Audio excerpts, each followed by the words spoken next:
3 नवंबर 1947। कश्मीर की सर्द और कंपा देने वाली हवाओं में उस दिन सिर्फ ठंड नहीं थी, बल्कि बारूद की एक खौफनाक गंध घुली हुई थी। श्रीनगर एयरपोर्ट से कुछ ही मील की दूरी पर स्थित बडगाम का इलाका, जो हमेशा अपनी शांति के लिए जाना जाता था, आज मौत के साये में था। एक तरफ 700 से ज्यादा खूंखार और हथियारों से लैस कबायली घुसपैठिए थे, जिनकी आंखों में सिर्फ खून और तबाही की प्यास थी, और दूसरी तरफ थे भारतीय सेना की 4थी कुमाऊं रेजिमेंट के सिर्फ 50 जवान। 700 के मुकाबले सिर्फ 50। मौत का यह गणित बिल्कुल साफ था, बचने की कोई उम्मीद नहीं थी। इन 50 जवानों का नेतृत्व कर रहा था एक 24 साल का युवा मेजर।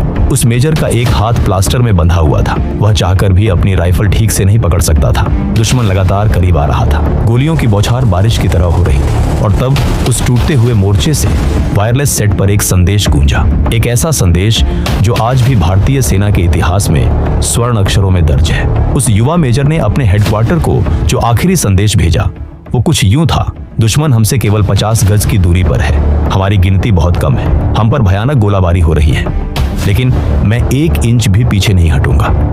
जब तक हमारे पास एक भी जवान और एक भी गोली बाकी है, हम लड़ेंगे। ये कोई हॉलीवुड या बॉलीवुड फिल्म का डायलॉग नहीं था। ये उस शूरवीर के आखिरी शब्द थे, जिसने अगर उस दिन वो खौफनाक फैसला नहीं लिया होता, तो आज कश्मीर का नक्शा कुछ और ही होता। अगर वो 50 जवान उस दिन बडगाम में अपना खून नहीं बहाते, तो श्रीनगर एयरपोर्ट दुश्मनों के कब्जे में होता और पूरा कश्मीर भारत के हाथ से निकल चुका होता।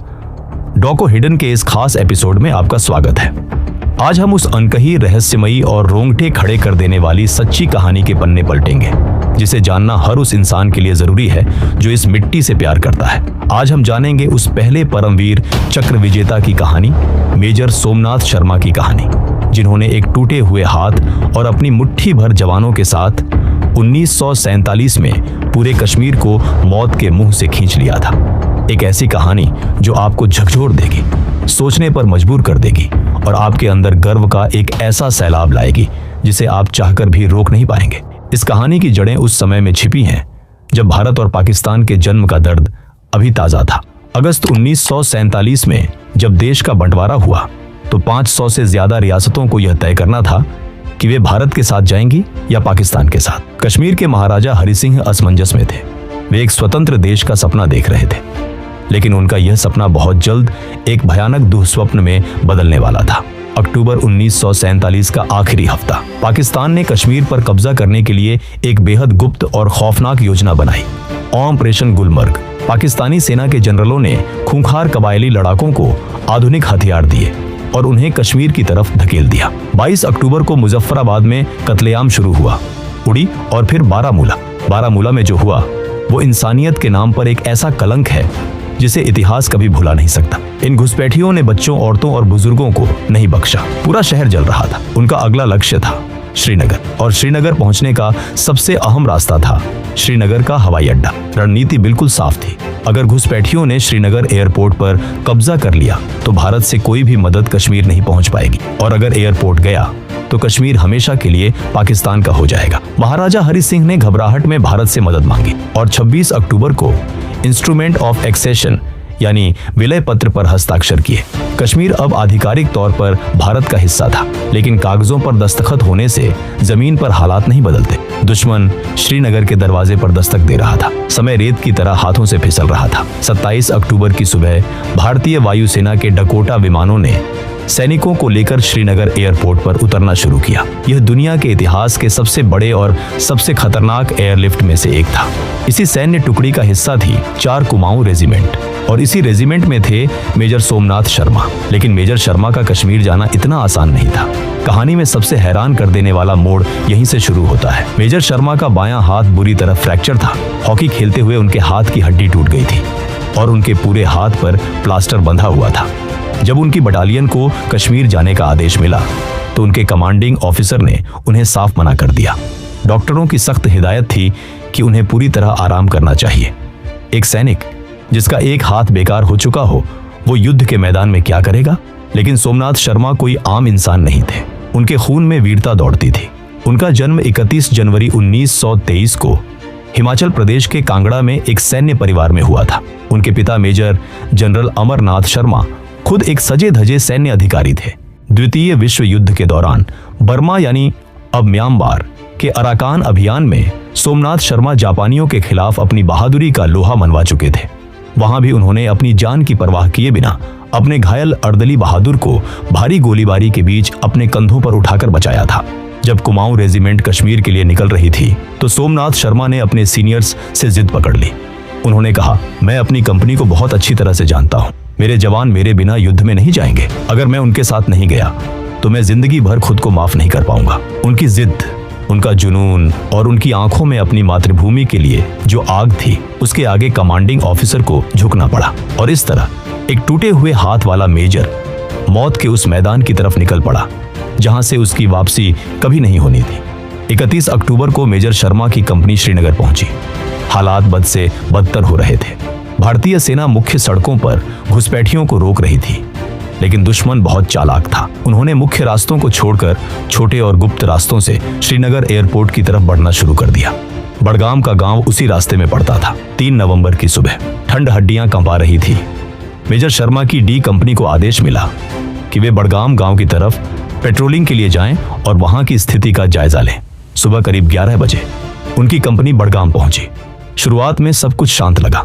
गांव वाले अपने रोजमर्रा के कामों में लगे थे, कोई हलचल नहीं थी। दोपहर करीब 2 बजे के आसपास मेजर शर्मा ने हेडक्वार्टर को रिपोर्ट दी कि सब कुछ सामान्य है और वो जल्द ही वापस लौटने वाले हैं। लेकिन यह शांति एक बहुत बड़े तूफान से पहले की खामोशी थी, एक ऐसा धोखा जिसका अंदाजा किसी को नहीं था। गांव वालों के भेष में आसपास के घरों और जंगलों में सैकड़ों कबायली घुसपैठिए घात लगाए बैठे थे। वे बस सही मौके का इंतजार कर रहे थे। दोपहर लगभग 2:30 बजे अचानक बड़गाम के एक घर से फायर हुआ। ये एक स्नाइपर शॉट था। इससे पहले कि भारतीय जवान कुछ समझ पाते, तीनों तरफ से भारी गोलाबारी शुरू हो गई। दुश्मन ने मोर्टार, लाइट मशीन गन और राइफलों से हमला बोल दिया था। मेजर शर्मा ने तुरंत स्थिति की गंभीरता को भांप लिया। उन्होंने देखा कि उनकी 50 जवानों की टुकड़ी को करीब 700 से 800 दुश्मनों ने घेर लिया है। अनुपात 1:15 का था, यानी हर एक भारतीय जवान के सामने 15 दुश्मन। और दुश्मन ऐसी जगह पर ऊंचाई पर बैठा था जहां से उन्हें हर चीज साफ दिखाई दे रही थी। ये वो पल था जहां बड़े बड़े दिग्गजों के हौसले पस्त हो जाते हैं। पीछे हटने का विकल्प खुला था। अगर मेजर शर्मा चाहते तो अपनी जान बचाकर पीछे हट सकते थे, लेकिन उन्होंने मैप की तरफ देखा। बड़गाम से श्रीनगर एयरपोर्ट की दूरी बहुत कम थी। अगर उनकी डी कंपनी वहां से हट जाती तो दुश्मन के लिए एयरपोर्ट तक पहुंचने का रास्ता बिल्कुल साफ हो जाता और एयरपोर्ट हाथ से जाने का मतलब था पूरा कश्मीर हाथ से जाना। उस 24 साल के युवा मेजर ने फैसला कर लिया था। पीछे हटना उनके खून में नहीं था। उन्होंने अपनी कंपनी को हर कीमत पर अपनी पोजीशन होल्ड करने का आदेश दिया। युद्ध भयानक रूप ले चुका था। दुश्मन लगातार मोर्टार दाग रहा था। भारतीय जवानों की गिनती कम थी और उनके पास गोला बारूद भी सीमित था। ऐसे में मेजर शर्मा ने जो किया वह मानवीय साहस की सभी सीमाओं को पार कर जाता है। उनका बायां हाथ प्लास्टर में था। वे राइफल नहीं चला सकते थे, लेकिन वे शांत नहीं बैठे। वे गोलियों की परवाह किए बिना एक खंदक से दूसरी खंदक, एक मोर्चे से दूसरे मोर्चे तक दौड़ने लगे। वे अपने जवानों का हौसला बढ़ा रहे थे। जब उन्होंने देखा कि जवानों के पास गोलियां खत्म हो रही हैं, तो वे खुद हथियारों के बक्से खोलकर अपने एक सही हाथ से मैगजीन भरने लगे। जरा कल्पना कीजिए उस दृश्य की। चारों तरफ से गोलियों की बारिश हो रही है, मोर्टार फट रहे हैं, खून बह रहा है और बीच में एक कमांडर जिसका एक हाथ टूटा हुआ है। वो अपने दांतों और एक हाथ के सहारे गोलियां लोड कर रहा है और अपने जवानों की तरफ उछाल रहा है। दुश्मन लगातार करीब आ रहा था। 100 गज, 80 गज, 50 गज। मेजर शर्मा ने हेडक्वार्टर को वो ऐतिहासिक रेडियो संदेश भेजा जो मैंने आपको शुरुआत में बताया था। मैं 1 इंच भी पीछे नहीं हटूंगा। उन्होंने हेडक्वार्टर से हवाई मदद और अतिरिक्त कुमुख रीइंफोर्समेंट्स की मांग की, लेकिन वो जानते थे कि मदद पहुंचने में वक्त लगेगा और उस वक्त को खरीदने के लिए उन्हें अपने खून की कीमत चुकानी होगी। तभी दोपहर के करीब 3 बजे एक दिल दहला देने वाली घटना घटी। मेजर शर्मा एक मोर्चे पर बैठे अपने जवानों को गोला बारूद दे रहे थे। तभी दुश्मन का एक मोर्टार शेल बिल्कुल उनके पास आकर गिरा। एक कान फोड़ देने वाला धमाका हुआ। धूल और धुएं का गुबार उठा। जब धुआं छंटा तो वो मंजर ऐसा था जिसने हर जवान के दिल को चीर कर रख दिया। उनका चहेता कमांडर, उनका बहादुर मेजर सोमनाथ शर्मा देश के लिए सर्वोच्च बलिदान दे चुका था। शहादत उनके हिस्से आ चुकी थी। लेकिन क्या मेजर शर्मा की मौत के बाद उनकी कंपनी टूट गई? नहीं, बिल्कुल नहीं, बल्कि इसका उल्टा हुआ। अपने कमांडर की शहादत ने कुमाऊं रेजिमेंट के उन बचे हुए जवानों के अंदर एक ऐसा ज्वालामुखी जगा दिया जिसे बुझाना दुश्मनों के बस की बात नहीं थी। मेजर शर्मा के वो आखिरी शब्द उनके कानों में गूंज रहे थे, लड़ना है, आखिरी जवान और आखिरी गोली तक। उन बचे हुए जवानों ने अगले 6 घंटों तक बिना अपने कमांडर के उन 700 दुश्मनों को उसी जगह पर रोक कर रखा। उन्होंने दुश्मनों को 1 इंच भी आगे नहीं बढ़ने दिया। दुश्मन हैरान थे कि आखिर ये मुट्ठी भर लोग किस मिट्टी के बने हैं जो मरने के बावजूद हार नहीं मान रहे। और उन 6 घंटों ने इतिहास बदल दिया। उन 6 घंटों में भारतीय सेना के हेडक्वार्टर को समय मिल गया। पहली सिख रेजिमेंट और कुमाऊं रेजिमेंट की बाकी टुकड़ियां बड़गाम पहुंच गईं। भारतीय वायुसेना के विमानों ने आसमान से आग बरसना शुरू कर दिया। जब नई टुकड़ियां वहां पहुंची तो उन्होंने देखा कि बड़गाम का मैदान दुश्मनों की लाशों से पटा पड़ा था। 50 जवानों ने 200 से ज्यादा दुश्मनों को मार गिराया था। दुश्मन भाग खड़े हुए थे। श्रीनगर एयरपोर्ट सुरक्षित था, कश्मीर बच गया था।